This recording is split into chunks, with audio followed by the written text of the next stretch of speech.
This last week we looked at the book of Amos, and it starts off where Amos comes and he starts making proclamations. And he starts calling out all the cities around Israel and Judah. It'd be like Amos coming to Marshall and calling out Olivet and Battle Creek and Concha and Homer and Coldwater.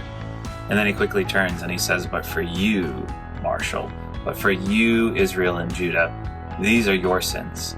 And he called them out for the lack of justice, the lack of righteousness, essentially how they were kicking the poor when they were down, that they were not taking care of the people around them. And God did a mighty thing through Amos, basically saying the destruction is coming because you have just withheld this blessing that you've had. It got me thinking about Jesus coming into the world.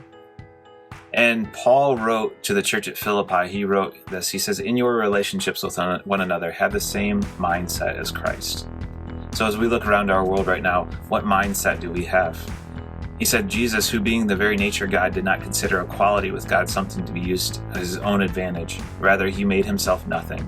By taking the very nature of a servant and being in human likeness, he found himself in appearance as man, and he humbled himself, becoming even obedient to death, even death on the cross. Is that Jesus laid his life down.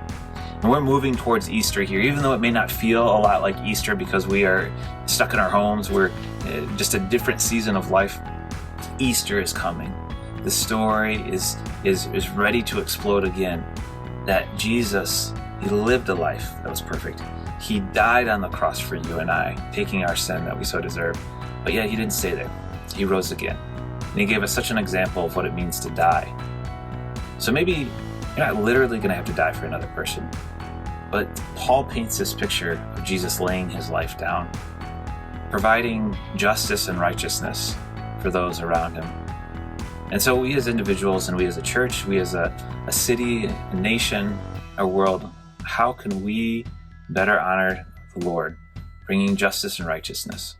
And I think this might start as simply as caring for our neighbors, having that same mindset that Jesus had. May the Lord bless you this week.